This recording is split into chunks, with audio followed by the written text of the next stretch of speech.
Hazreti İsa bu so'zlarni qilib bo'lgandan keyin shogirdlarga sizlarga ma'lumki, 2 kundan keyin bo'ladigan o'tib ketish hayotida inson o'g'li krestga mixlanish uchun tutib beriladi dedi. Oliy ruhaniylar va xalq oqsoqollari Qayopa ismli bosh ruhaniyning sarayida jam bo'lishdi. Ular Hazreti İsa'ni hiyla bilan tutib, ujuqtirish uchun maslahat qilishdi. Biroq ular bu ishni hech oyam kunlar qilmaydi. Bo'lmasa xalq orasida qalaymonqanchilik chiqishi mumkin deyishdi. Hazreti İsa Beytaniya yesida ilgari mahab kechida giribdor bo'lgan Simonning uyida bo'lganda, uning yeniga bir ayol kirdi. U ayol oq qosh tishidan yasalgan bir qutida nihoyatda qimmatlik atir elib kelgan edi. Hazreti İsa dastonda o'tirganda, u ayol atirni uning beshiga qo'ydi. Shogirdlar buni ko'rib, xafa bo'lishib, "Nemishqa bunday isrofchilik qilasiz? Bu atir jiq pulni yaratdi. U setilib, puli kambag'allarga berilsa bo'ladi" deyishdi. Shogirdlarning norozi bo'lganligini bilgan Hazreti İsa ularga "Bu ayolni qizil qilib nima qilasizlar? U men uchun yaxshi ish qildi. Kambag'allar doim sizlarning oranglarda. Lekin men oranglarda doim bo'lmayman.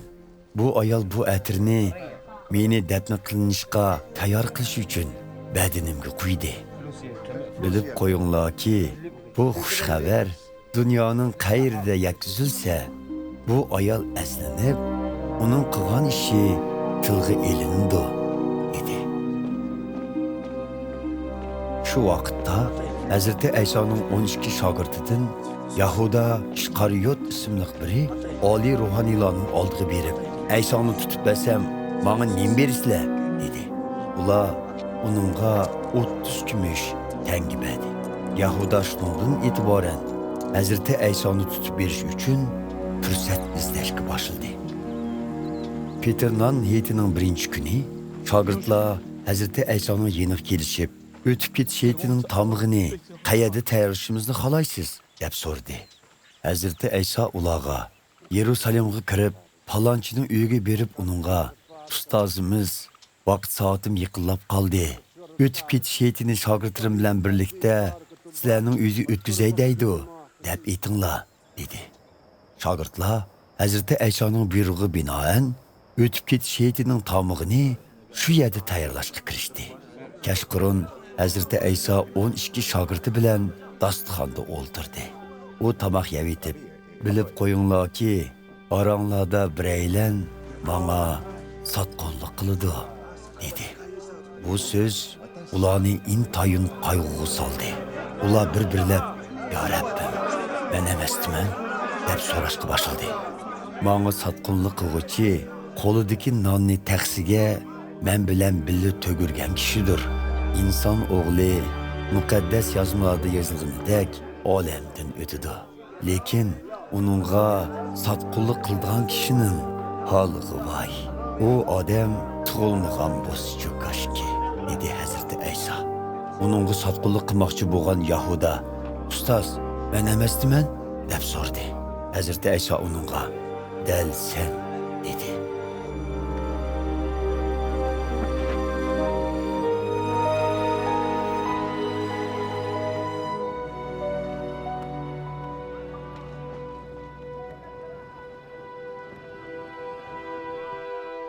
Ular tamoq yeyishayotganda Hazreti İsa bir nonni qo'liga elib, Xudoga shukr etgandan keyin uni o'shtib turib, shogirdlarga ulashtirib berdi va "Elinglar, yanglar, bu mening tenim" dedi.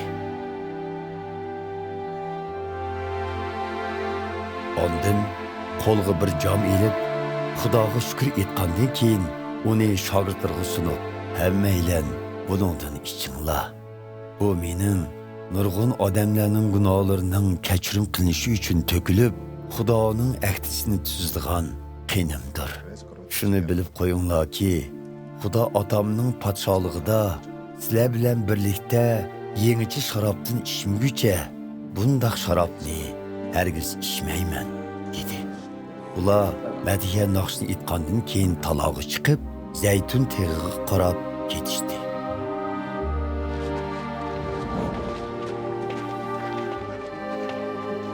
Bu chaqda Hazreti Ayso shogirdlarga bugun kecha hammanglar mening beshimga keladigan ishlar sabablik meni tashlab ketishsizlar.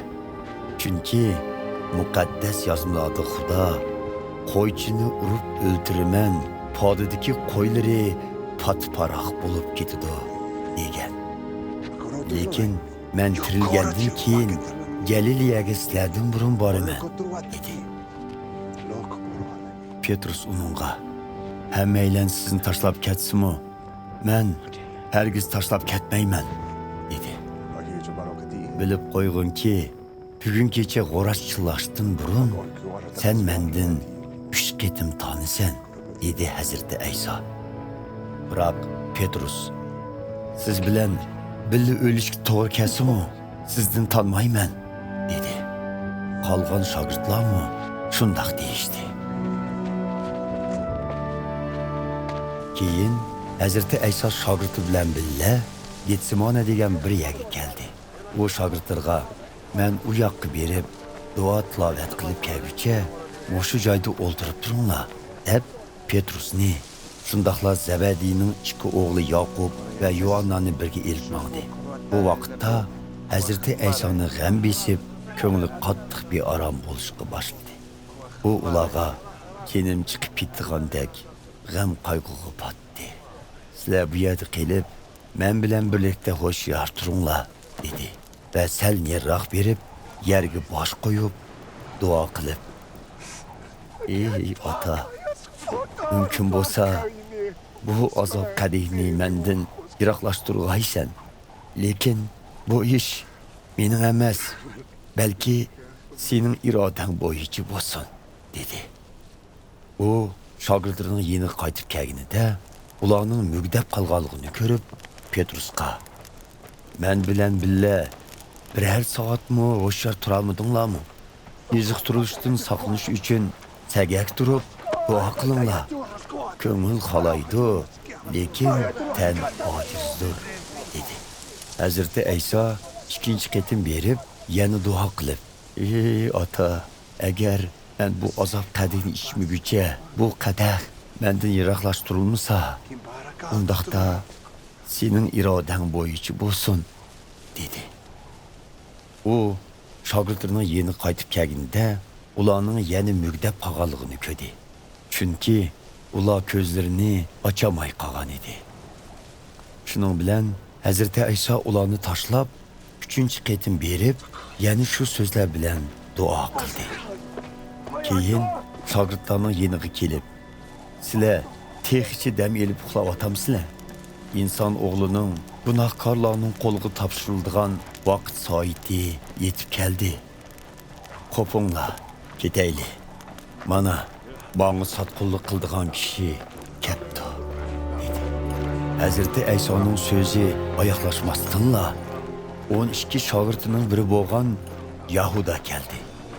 Uning yanida oliy ruhoniylar va xalq oqsoqollari tarafidan avatilgan qilich to'qmoqlar bilan qurollangan zo'r bir to'p odam bor edi. Hazreti Aysoga satqullik qilgan Yahuda ularga olli burun, men kimni so'ysam, Hazreti Ayso shu, sizlar uni tutinglar degan va so'yish orqali belgi bermoqchi bo'lgan edi. U uddul Hazreti Aysoni oldiga berib, "Salom ustoz" deb uni so'ydi. Hazreti Ayso uningga, "Birodar, qiladiganingni qil" dedi. Bunun bilan elqi odamlar yopirilib kelib, Hazreti Aysoga qo'l silib, uni tutqun qildi. Hazreti Aysoning yendiklardan biraylan darhol qilichini sug'urib, bosh ruhoniyning chaqirig'i urdi. Qilich chakorning qulog'iga tegib, uni shilib tushiribdi.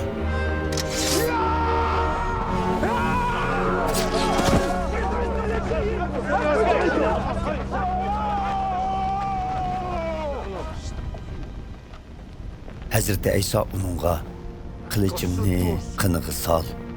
Qilich ko'tirganlar qilich ostida aloq bo'ladi."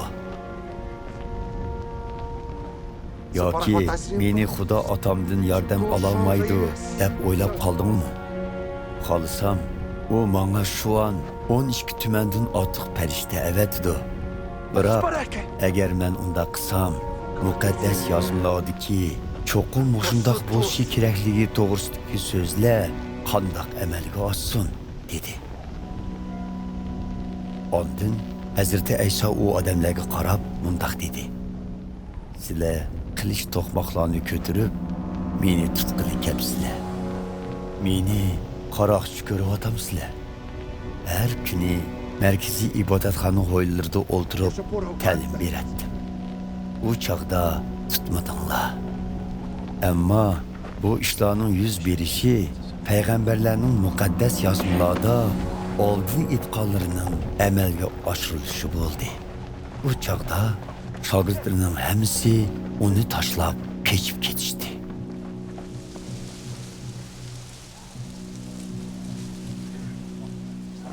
Hazreti Aysoni tutqun qilganlar uni bosh ruhoniy Qayofaning oldiga elib berishdi. Tavrat ustozlari bilan xalq oqsoqollarimi u yerda jam bo'lishgan edi. Petrus Hazreti Aysoga toki bosh ruhoniyning g'o'lisigacha yiroqdan egishib bordi va ishning natijasini ko'rish uchun ichkariga kirib, qorovullarning yanida o'ltirdi. Oliy ruhoniylar va butun oliy kengashma a'zolari Hazreti Aysoni o'lim jazosiga mahkum qilish uchun yolg'on isbot izlatdi. Bir muncha yolg'on guvohchilar o'ttirg'i chiqqan bo'lsa-mu, isbot ko'rsatib beramadi. Oxirda ikki guvohchi o'ttirg'i chiqib, bu odam men Xudoning ibodatxonasini buzib tashlab, 3 kun ichida qayta yasab chiqa olayman degan dedi. Bosh ruhoniy o'rnidan turib, Hazreti Aysoga: "Qani, javob bermamsan? Ularning sening ustundan bergan guvohlarga nima deysan?" dedi. Lekin Hazreti Ayso lom jim demedi. Bosh ruhoniy uningga: "Menga hayot Xudo oldida qasam qilishingni buyurayman. Aytqin, Xudoning o'g'li, qutqizuvchi Masih senmi?" dedi. Hazreti Ayso mundoq javob qaytardi: "Sizning deganingizdek. Lekin shuni bilib qo'yingki, buningdan keyin sizlar inson o'g'lining qodir Xudoning o'ng yonida o'tirganligini va ko'kdagi bulutlar ustida keladiganligini ko'rsizlar." Bu so'zni anglagan bosh ruhoniy to'nlarini yirtib tashlab, "U Xudoga kufrlik qildi. Endi boshqa hech qanday guvohchining hojati qolmadi. Sizlar uning kufrliklarini angladinglar. Endi buningga nima deysizlar?" dedi. "O'lim jazosiga tegishli" deb javob qaytarishdi ular. Buning bilan ular Hazreti Aysoning yuziga tukirib, uningga mush otdi. Ba'zilari uni qachatlab: "Ey Masih, payg'ambar bo'lsang, aytib boqina, seni kim urdi?" deyishdi. Petrus tashqiridagi hovlida o'tiradi. Bir dedak uning yeniga kelib: "Sen Galiliyalik Ayso bilan bir eding-ku" dedi. "Sening nima deyotganingni tushunmadim" deb inkor qildi Petrus hammaylarning oldida. Ondan Petrus darvozaning oldiga chiqdi. Uni ko'rgan yana bir dedak u yerda turganlarga: "Bu odam Nosiralik Aysoning sherigi edi" dedi. Petrus qasam qilib: "Men u odamni tanimayman" deb yana inkor qildi. U yerda turganlar birozdan keyin Petrusning yeniga kelib: "Shubhisizki, sen Aysoning sheriklarining biri. Talaffuzingdan mana men deb chiqib turdi" deyishdi. Petrus qasam qilib: "Bu odamni tanimayman. Bo'lmasa meni Xudo ursin" dedi. Dal shu chaqda g'o'raz chilladi. Petrus Hazreti Aysoning g'o'raz chillashdan burun "Sen mendan 3 qitim tanisan" degan so'zni esiga ilib, tashqariga chiqib, qattiq yig'lab ketdi.